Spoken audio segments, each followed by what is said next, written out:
broadcast network, AfterBuzz TV.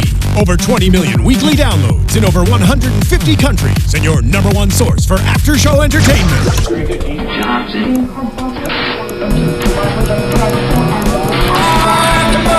AfterBuzz TV, the destination for TV superfans. Producing aftershows for over 300 of your favorite TV shows. Interviewing celebrities and showrunners. And bringing you behind-the-scenes exclusives. All thanks to E! Entertainment's Marie Mazocchi, producer Kevin Undergaro, and internet leader Akamai.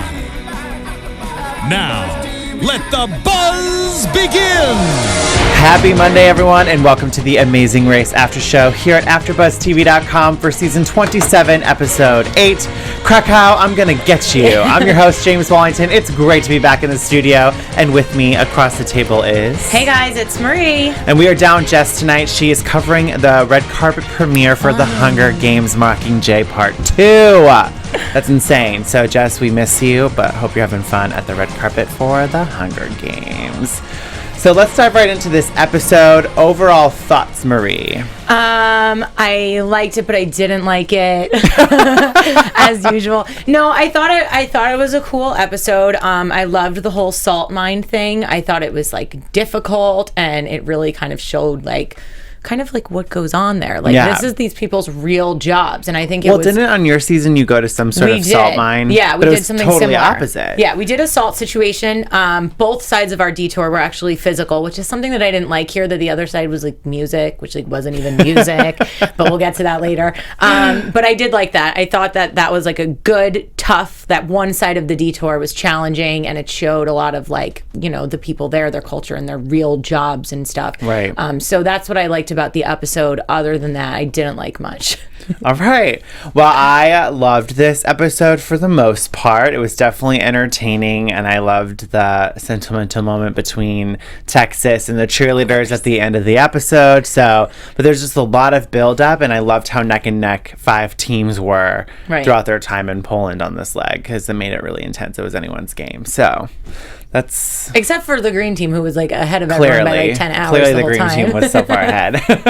Like they were like in a separate episode. It was like they were doing there at the pit stop. Other people were just getting their clues. That's a really good point. It is like a separate episode when you watch the green team on Amazing Race, and then there's everybody else. But I think that also comes from, which is part of what I don't really like about this season and this episode in general, there's not a lot of traveling on your own, you know, bike somewhere, ride somewhere, figure out, get in a car, you know, all of that is gone now, and there's transportation. Everyone takes a train here. Your transportation is provided here. So there's not a lot of, you know, ways that the green team could have messed up. Exactly. Well, speaking of traveling, let's talk about right off the gate in this leg of the race, the product placement for the Travelocity iPhone so mad about that app. At the start of this leg, teams had to use their smartphone, which was the Travelocity app, to book flights to Poland. Upon their arrival, they had to head to the Plaza Krakow hotel, or a hotel boat located on the banks of Vistula River. Once there, one team member dove into the swimming pool and retrieved their next clue. But the whole product placement of the Travelocity iPhone app was hilarious. And I'm not going to lie, I downloaded it just to kind of explore it. And I'm planning trips for next year already. I mean, so I was like, great. why not? I'm sure it's so easy. But like, again, that takes away from, you get your clue at the pit stop, and some teams run into a nearby hotel and they get on the computer and they're looking at flights. Some go to a travel agency. Like, it takes all of that away and made it so easy. Like, they didn't even step off the mat and they were like, oh, booked. Well, like you said, in that kind of aspect of booking travel, there's always room for mistakes, right? And so that's what makes the stakes higher when you run all of these legs on the Amazing Race, that when they're booking travel on their own, and in the hands of a travel agent or a computer in a hotel lobby business center, there's always room for there to be a mistake. So when you're booking it through an app, it's like, okay, I was like, they had a phone? Like, are you kidding me? So I mean, I get it. Product placement, fine, we get it. We all want to use the app now, but I just didn't think it added any type of difficulty to the process, and therefore I'm not a fan. I agree. So on flight 1, the only team to book the first flight to Poland was, of course, Justin and Diana, the green team. Clearly killing it. They've gotten first, I believe, 5 times this season so far, which is insane. On flight number 2 is all the other teams. Like we said, there's the green team and then the others. On flight number 2, the reporters, cheerleaders, Team Texas, Alabama, and the paparazzi. Alabama's obviously showing a little bit of excitement because they've caught up. You weren't doing so well the last few legs. Right. And so now that they're up with the other teams, they're like, it's us versus the other 4 on this flight. And so we've got to dig deep. I was like, come on, Alabama. Dig deep, please. I love you guys. Once they land, it's, of course, the green team. They have such a huge lead over the other 5 teams that they kind of had their own journey this leg. It seems to be like this reoccurring theme through the edit. But they go to the hotel, dive into the pool, get their next clue. Whereas when the other 5 teams land in Poland, it's like a mad dash through the airport, trying to get a taxi just to get to this hotel. And I loved how when Justin and Diana got there, of course, they just have so much time over the other teams that Justin like changed into a bathing suit. But I mean, with the other teams also, like, I get that you're in a rush, but it takes 3 seconds to take your shoes off. Why did everyone dive in with their sneakers on in the pool? I was like, what are you guys doing? Now you have to run the rest of the leg with soaking wet shoes. Like, it's like, I get it. Like, you're frazzled, you're not thinking, and I mean, that has happened, obviously. Like, I've been on the race, I know, but there were times when, you know, you knew, like, when we got to our salt mine, like, we didn't take off our shoes. Everyone saw water and took off their shoes, and they're like running barefoot on rocks. Like, just stop and think for a second. It only takes 3 seconds. You wouldn't have had soaking wet shoes for the rest of the leg. I cannot imagine running the race with wet shoes. I hate wet shoes and that feeling, the squishy feeling, and just the dampness. Well, not only that, but like, it's not good for your feet. Like, you could end up with like blisters or like athlete's foot, and then you're stuck with that for the rest of the race. Like, your feet are the most important thing on this race. You have to take care of them. Amen. You heard it here from a racer, folks. Do not get your feet wet. Everyone at the pool jumping into the pool. I thought the moment between Logan and Chris was hilarious because Chris is all like, I'll do it, honey, I got it. And Logan's like, forget it, I got it. And she just dove right in, no problem. And then I loved the underwater perspective. Yeah. Everyone's like, who's under there filming that? Face. God, it was great. It was great. Well, the problem that everyone seemed to bump into after they got their clues, and when I say everyone, the 5 teams in the back of the pack, not Justin and Diana, though the last 5 teams had a real struggle trying to get a taxi, it seemed like. And that was a little frustrating for Paparazzi and Logan and Chris. Paparazzi, Logan and Chris, and then Team Texas. It's a lot of stress going on with the taxi situation. But I like that. See, like, we need that. That's what's supposed to happen. You come out of somewhere and you have to find your own taxi, not walk out and, oh, there's some taxis over there. And there's like 5 taxis lined up. Like, no, that takes away the fun of the race. Someone should get lost. Someone should not be able to find a car. And it happened with Texas. They literally, there was like no taxis anywhere. And it kind of set them behind. I mean, I'm mad that it was them that got stuck behind because I like them. But yeah. Well, that was what was crazy because, again, just because you're an athlete or a strong team in the Amazing Race, when things are completely out of your control, like a taxi, then it's going to completely set you back and you're going to have a lot of time to catch up. And so Tanner and Josh, unfortunately, kind of got screwed in the situation with the taxis because now they're at the back of the pack. And throughout the entire episode, it's like, how are they going to catch up? Are they going to be able to? Like, we really didn't know as the episode progressed.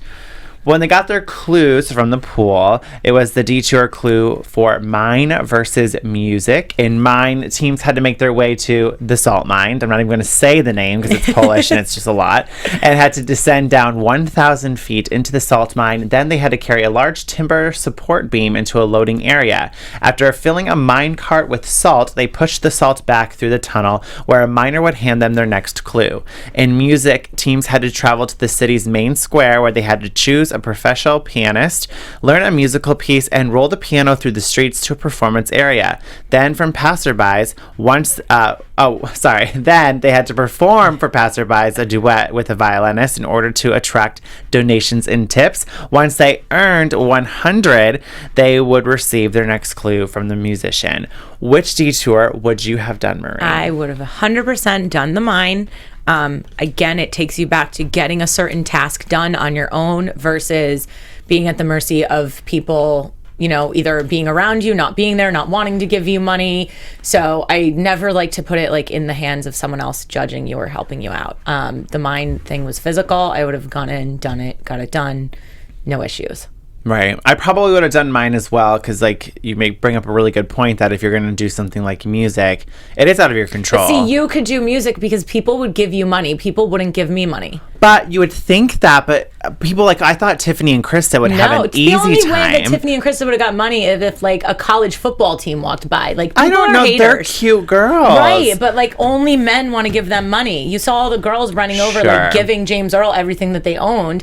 And I think that, yes, you can get far being a girl and being cute and flirting, but, like, it has to be the right audience. So unless a bunch of dudes walked by, nobody was going to help those girls over a guy and his mom. Well, since we are talking about the music part of this detour, I was a little confused at some aspects of it, and I kind of talked about it in the live chat prior to us going live, but it seemed like all the teams that chose to do the music part of this detour had set spots with their piano. They weren't all in the same area, which is another reason why I felt like Tiffany and Krista were at a disadvantage because they seemed to be like in a park, like a Central Park type setting where there's trees blocking them. There wasn't a lot of foot traffic, where it kind of looked like James Earl and Denise were on an intersection corner, and then same with Kelsey and Joey in like kind of a town square.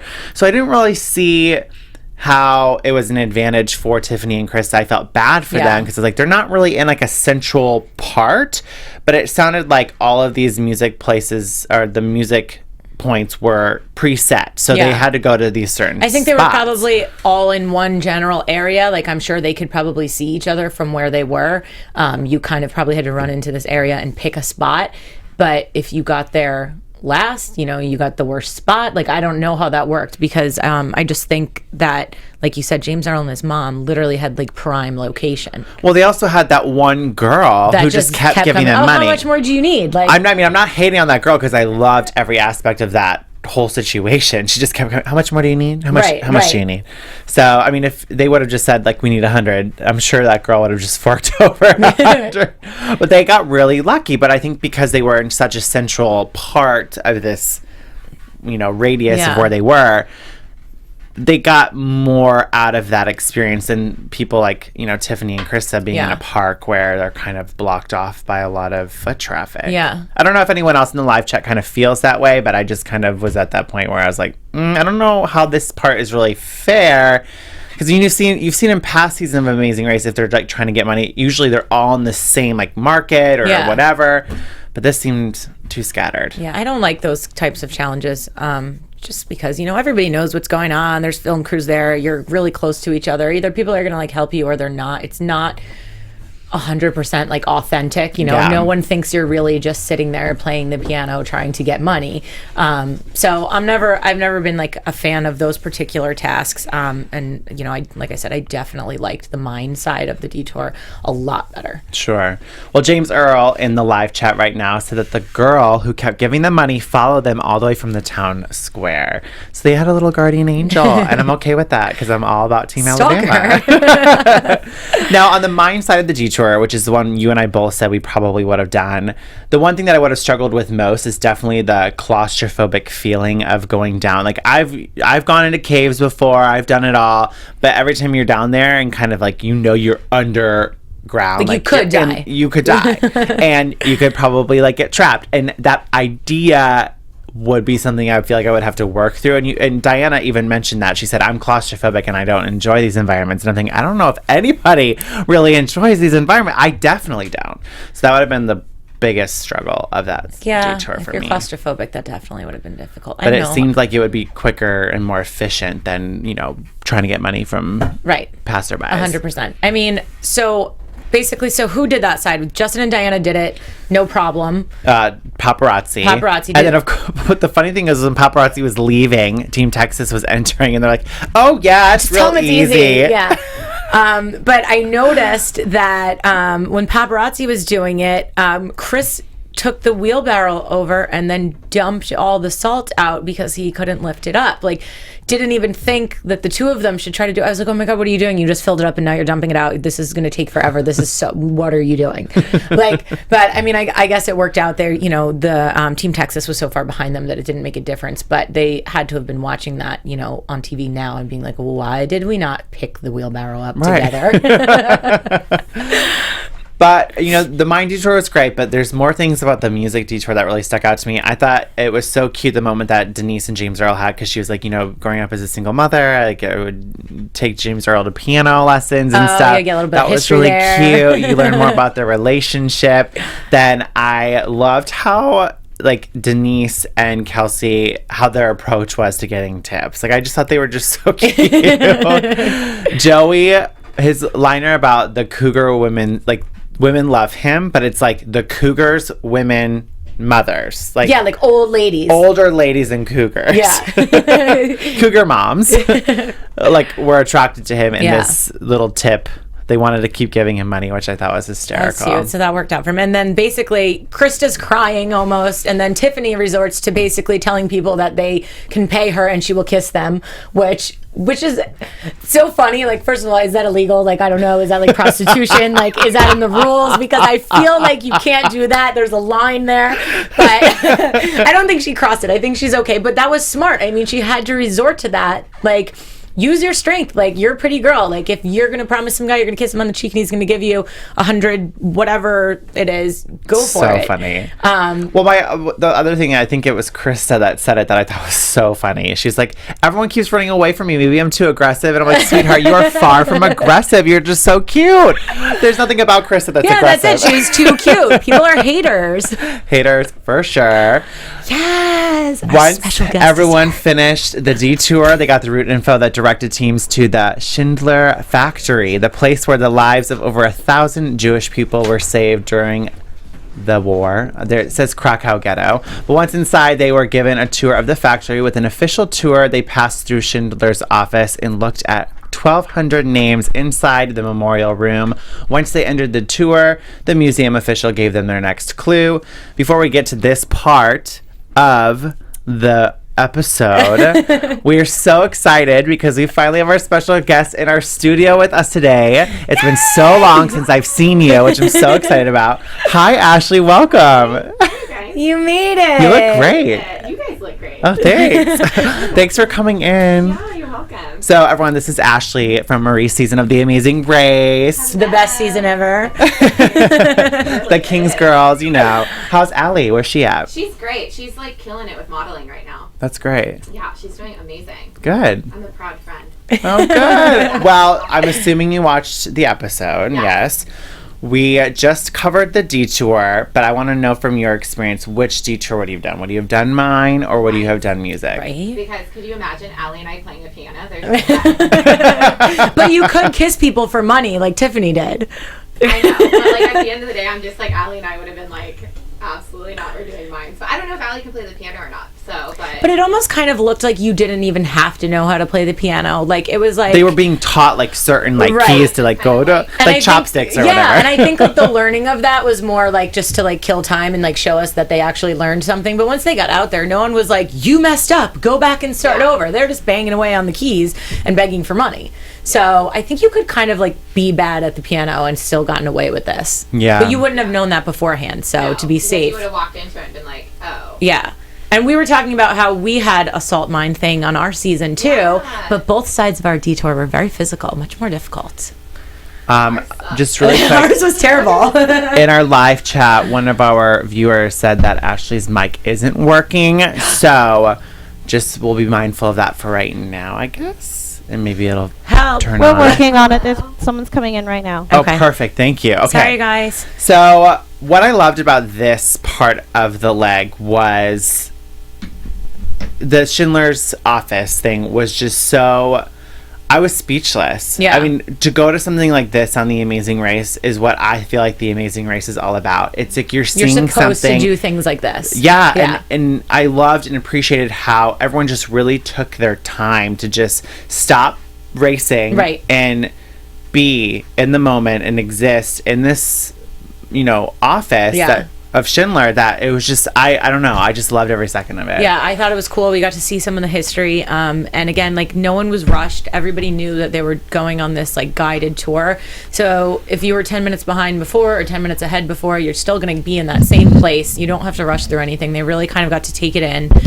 So I thought that was cool. I thought that was a nice little mid-episode little piece of history and culture for us. Yeah, well, especially for, Justin and Diana, who mentioned that they did have Jewish ancestors, as well as Chris, who has that in his family as well. It's just, I can't imagine, like, being a part of something. We've seen it on the Amazing Race before, when you go to, like, such a historic place, just how it really can affect someone when it's, like, it affects them in their lives to some capacity. So it's just, I don't know, I like the real aspect of it.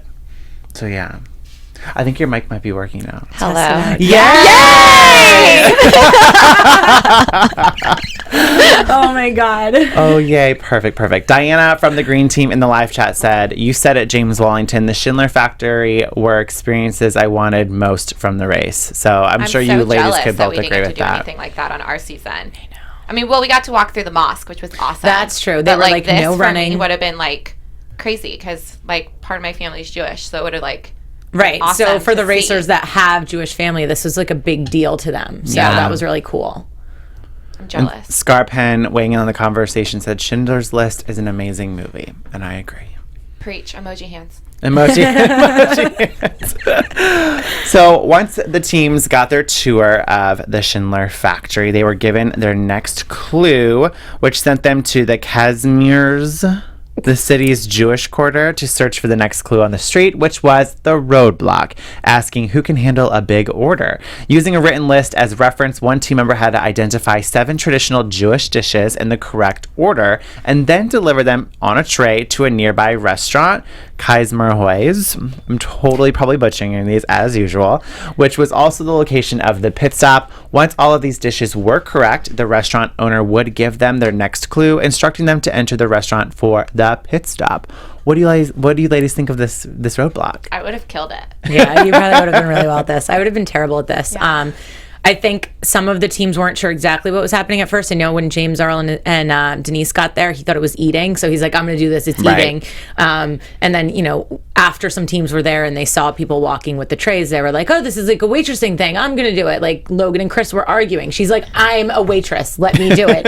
And he brings up, he's like, but I can do it. And you know that what if next time it's something I can't do? Like they openly admit that like she's good at everything and that like, she's better than him, and he's like, let's save you for down the line if something's more difficult, which I actually thought was smart.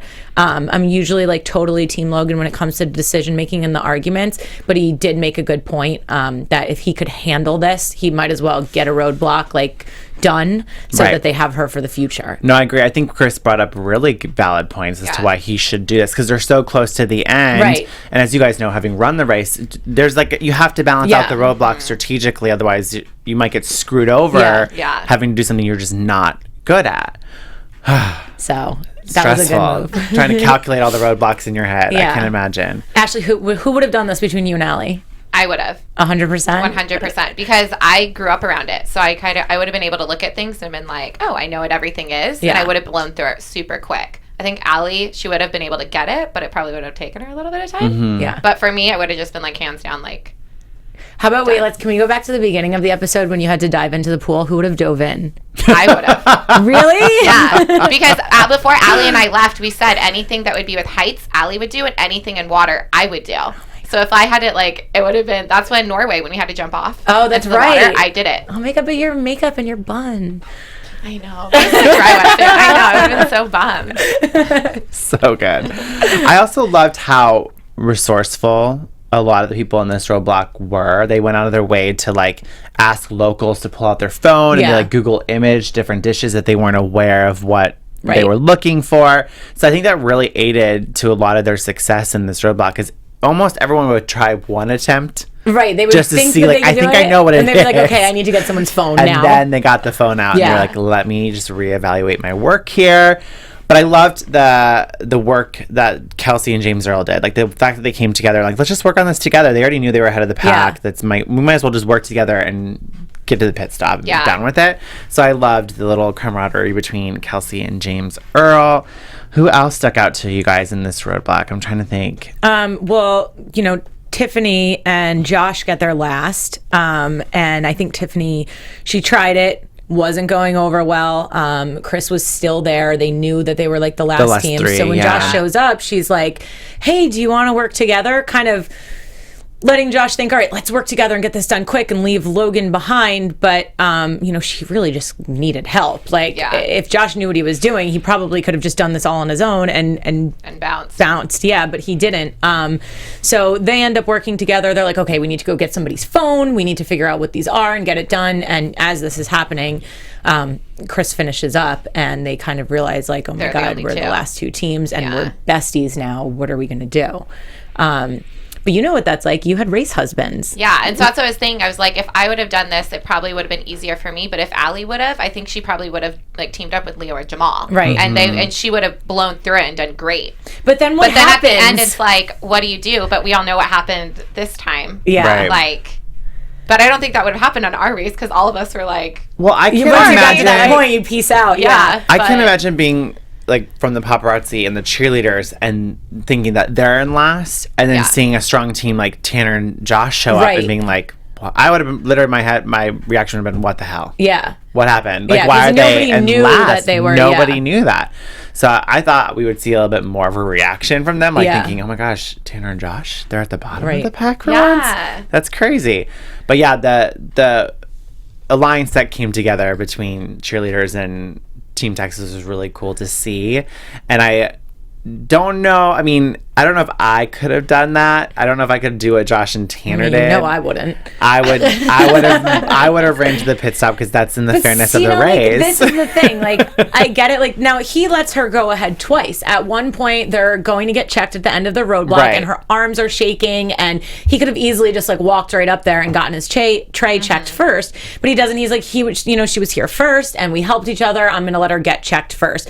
I also don't know if they knew at that point that the pit stop was literally like walk inside. Right. There wasn't like a go get in a cab, go look for this, go look for that. So he lets her go ahead, maybe thinking, okay, once we leave here, we'll have time to catch up and race to the pit stop.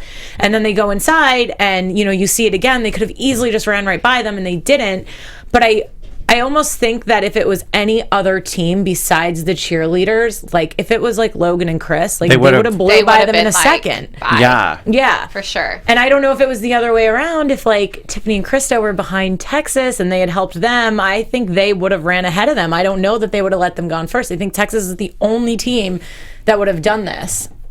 Yeah. But I think it was very sweet. Of course, it was so cute. So I like tweeted a picture of the Grinch, when his heart grows 3 sizes. I was like, that was me when Josh let the girls go first. Seriously, because that would have never have happened on our season. I know. It also kind of foreshadowed, at the beginning of the race, we saw Tanner and Josh in a taxi, and they were talking about how, what was it, like their weaknesses, like pom-poms and little skirts or whatever are their weakness. And I was thinking, this is obviously foreshadowing what's going to result at the end of this episode. And voila, of course, they're your weakness. You let them get ahead of you, which again, I thought it was a beautiful moment between the two teams. I don't know if I personally would have done it at this end of like, you're that far in the race already. Yeah. Like, you don't know if it's a non-elimination or not. That was a ballsy move. I know. I mean, there's like super fans watching this at home that know, like, okay, guys, we knew it was going to be a non-elimination, but like, you don't know if they knew while they were racing, and you can never be sure. Like, there were times when, we literally were like crying hysterically, trying to like think that we were like, wait, it's not elimination. We're not going home, right? And that was in Poland. In Poland, everyone cried in Poland. It was awful. We did not want them to go. And I'm getting chills thinking about it. It's so sad. But and we literally were driving for like an hour looking for this pit stop, thinking, oh my God, we all were separate. We didn't know where anybody was. We all thought we were in last place. And then we got there and they were like, duh, non-elimination. And we were just like, you kidding me? So you don't know. And I mean, luckily it turned out the way that it did. If it turned out any other way, I would be so mad. But well, Tiffany from the cheerleaders in the live chat was telling us that she ended up telling, she was at the roadblock obviously before paparazzi. She ended up telling Chris to talk to locals about using their phones to look up everything. That is why Chris ended up getting past Tiffany. Why would she do that? Why would she tell him? She didn't even know the boys were behind her. I know. Oh, Tiffany, no. Oh, honey, no. No, honey. Don't see. Of course, the lineup for the pit stop turned out to be in first place, none other than the green team, Justin and Diana, winning a trip from the Travelocity Gnome app, whatever, Travelocity everything, to China. And then they were informed by Phil that there was going to be another U-turn on the next leg of the race. And then there's that moment with Justin that was like, well, what are the odds of them getting ahead of us? Yeah, and I'm thinking, is this foreshadowing? I know, I hope so. My fingers were crossed. I was like, I butt? hope everyone U-turns them. Something has to happen. It has to stop. The second place, Kelsey and Joey, the reporters. Third, Denise and James Earl. Fourth, Logan and Chris. Fifth, Tiffany and Krista. And last but not least, Tanner and Josh, ending up not being a non-elimination, which means that they will be facing a speed bump on their next leg of the race. Which is going to be no problem. They'll be fine. No problem they'll be at all. totally fine. Yeah. So before we do... The speed bump's going to be like, use this app on your phone, too. Someone literally just said in the live chat, I hope it's not some stupid speed bump that's like 10 minutes and then they move on. I'm needs sure to it be will something It's harder. Be some type of weird product placement type of thing. For sure. Please. But whatever. I don't care if it's easy because the boys need to stay in it. They need to move up.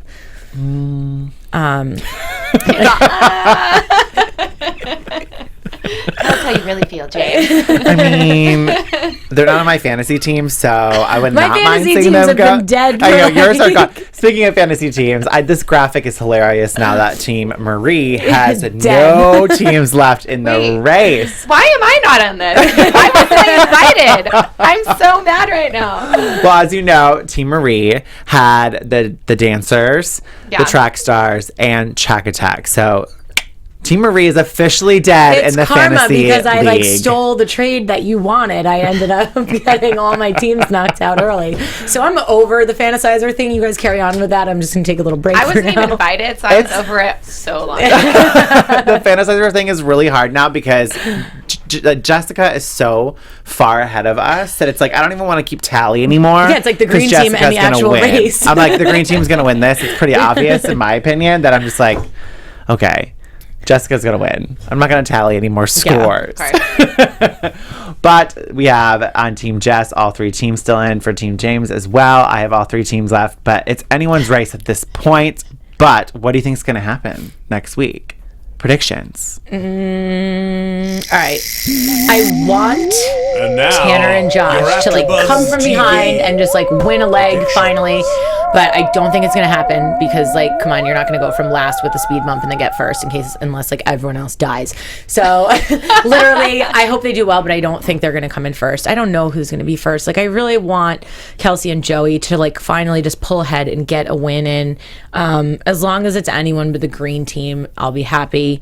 As far as getting eliminated, Denise and James Earl, I'm sorry, but I've been saying this for weeks. You're just kind of getting lucky and hanging on. And I know we love you, but you're going home. I don't like that. I don't either. I know, Like guys. that. I This love isn't that. about who we want to be friends with. It's about I don't want to be friends with, I mean, I do want to be friends with them, obviously. But like, you I also just, want them like, to win. Yeah, because they're so much fun to watch. Okay, well then, like, who's gonna go home? Logan and Chris? No, because they're fun too. Right. So who's not fun? Nobody. The green green team. team, but they're not gonna go home. There's no way they're gonna go home. Here's what I would love to see happen. I mean, we get that Justin and Diana are super fans, which I, of course, love that because I consider myself a super fan. But Justin more so, is like very confident and cocky about that. See, I like Diana. I That don't have an issue with her. love to see Justin and Diana get U-turned. Because if you are super fans of the race, you might as well experience every aspect of the amazing race. True. And I would love them to see and face a U-turn. I wonder if you could like U-turn yourself. Just I'm such a super fan. I want to do this U-turn. You turn myself. yeah, Justin, if you're that good, U-turn yourself and still come out on top. Well, next week looks really interesting because I think it's probably going to be an equalizer. They're going to India, so they're probably going to all be on the same flight. There's 6 teams, so what are the odds of it being 2 different flights? It's going to be an equalizer, which gives Team Texas kind of a leg up. All they have to do is a speed bump. I mean, it would be smart for people to maybe want to U-turn Team Texas. It's like they're already down. They're a strong team that's already have to do a speed bump. Why not? Who would be that knock mean? them down even I don't more? think anyone would. I mean, strategy-wise, I would do it, I probably would do that. No? I mean, you I say think strategy-wise, you would if you got there before the green team, that's who you. Of course, but we're talking If like we're they're talking just about, going to be there 10 hours before everyone else, and you don't have an option. If you're in like the back of the pack and you're nervous and Team Texas is behind you, you have no choice. You have to U-turn them. Even if you're in second place, it's still smart. I mean, that we did the same thing when we were in Abu Dhabi. There was no chance we were going home, and we were like, let's just screw the bunnies over and make sure that they get eliminated. Like, it's just extra step to be safe. But I mean, you kind of have to. There's teams that will do that, and then there's teams that like aren't that mean. True. So I don't know. I think Kelsey and Joey would U-turn them, no problem. The green team probably is just going to be like, oh, we're not going to U-turn anybody because they don't need to, which I hope comes back to bite them in the ass. But well, it'll be interesting because the paparazzi informs Justin and Diana that Tiffany and Krista did end up U-turning them in Africa. And so there's this confrontation. I watched a preview today that Krista tweeted, and they like approach paparazzi and they're like, what are you saying? Even though they did U-turn the green team, but like they're going above and beyond to tell the green team, like, look, they did U-turn you. So that they U-turn them and not them. Oh no. So it'll be interesting. I have to be on like team cheerleader. I love team cheerleader. Like, we love them. Myself, because I mean, hi, we're like the same people. So I would like to see them finish first, you know, in an all possible world. Yeah. Of like positive of that. The cheerleaders aren't going home. They're definitely not going home. No, I hope not. I would love to see one of Jessica's teams leave. No offense. I know. Who does she have left? Who are her teams? The 3 strongest. So, you know, green team, Texas, reporters. Yeah, we need Texas to keep Texas and the cheerleaders like have to stay because now we're like invested in them. I They're like love- a unit, and they're all really good looking and nice to look at. So, But I also love the reporters, and I don't feel like they get enough credit. Like I don't feel like people really talk about them as much as like Team Texas and the green team. But I love the reporters. I just love how well they work together. So I don't know. Yeah, I said they're growing on me. I like them. Let's really quick talk about some news and gossip. We might as well. AfterBuzz TV News. So it's been announced. So if you're a super fan of The Amazing Race, you know this. And if you don't know this already, then this is exciting news. So for the first time ever, yesterday, November 15th, Phil Keoghan, the host of The Amazing Race, did a live stream via his Facebook page to kick off the show's next season. So they're already talking about season 28, which is anticipated to be huge. Why? Because it's featuring Vine sensations, Instagram models, YouTubers. Pretty much, if you're a social savvy minded, aka viral on the internet, you're on the next season of The Amazing Race.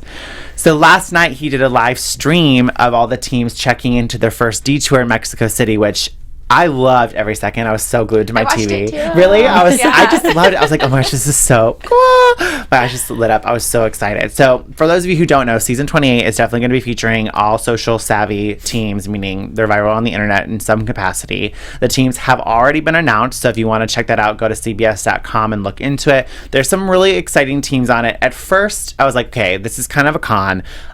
Being the super fan that I am, having watched since season 1, what drew me to the show to begin with was like ordinary people coming. Right. I'm not saying that YouTubers and whatever aren't ordinary. It's just like they're people who haven't traveled. They don't come from like, I don't know how to word it. I don't know how to word it without being too offensive. But no, I get what you're saying. And I think the people that have been fans of The Amazing Race from day one and like that back to basic, real people that sent an audition tape in that have never been outside of their home state, going on this amazing adventure, don't know anything about travel. Like, that's what people like to see. Like Bopper and Mark, like when they were on the race, like you loved them because they were from Kentucky. They haven't really traveled, if I recall. So it's like it's fun to see that on the race. Yeah. So it'll be interesting with YouTubers and Viners. That's why I was like, okay, the con is, they are all successful on social media in some capacity, which you already know they're making a lot of money. I mean, people make a lot of money off of YouTube. There's like insane amount of money coming from that. So like Tyler Oakley,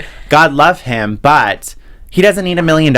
He's already getting that off his YouTube channel. So that's why I'm like frustrated. I feel like this is just done to kind of get a different audience because all of these people, however many followers they have on all of these various social networks, if you're a fan of one of these teams, now your 60,000 followers are all watching you on this, and these are maybe 60,000 people that never would have watched Amazing Race before. Sure. But on the flip side of this, all the people that like the whole, original idea of normal teams are probably, I'm not going to say they're not going to watch, but like they're not going to be happy. So this could backfire, but it's definitely going to bring new viewers. That's true. I guess a lot of viewers in. Yeah, a lot. Because right now they're kind of averaging like 6-7 million maybe. And that was the pro for me was, okay, this is going to bring in a new generation. Yeah. Like, I still want to run The Amazing Race at some point, fingers crossed. So, like, if new viewers come in, it could be like a revamp of the series and it would just continue on. Like, Survivor's a powerhouse right now, and maybe it might put them on the same level of Survivor. I don't know. But that's the pro to me, is that this could bring a lot more life for a series that so many people love. So if you're a super fan and hate the idea of the social media people being on it, look at it from a positive side, that this really could bring in a new generation of viewers that maybe have never seen The Amazing Race or haven't really been into it, and then loving it to the point where it's going to be renewed for seasons to come and just be more of a hit and maybe get their Emmy back, because I'm mad they got robbed of that this year. They didn't get their Emmy. Anyway, that is all I have to say about that. The Amazing Race. No comment. So that wraps up our after show for 2 a day. Ashley, where can all of our lovely viewers find you on social media to keep tabs on what you've been up to since The Amazing Race? Right? So I've been up to so much. I'm so busy. Everything that I have, all social media handles are at Miss Ashley Clare. No I, just CLARE. Perfect. And Marie? You guys can find me at Reebsicle on all of the internets. You can find me on Twitter at James Wallington and on Instagram at James.Wallington. And we will see you guys next Monday at 4 p.m. Pacific Standard Time on AfterBuzz TV. Bye, guys. Hi. From executive producers Maria Menounos, Kevin Undergaro, Phil Svitek, and the entire AfterBuzz TV staff, we would like to thank you for listening to the AfterBuzz TV network. To watch or listen to other after shows and post comments or questions, be sure to visit AfterBuzzTV.com. I'm Sir Richard Wentworth, and this has been a presentation of AfterBuzz TV. Buzz you later. The views expressed herein are those of the hosts only and do not necessarily reflect the views of AfterBuzz TV or its owners or principals.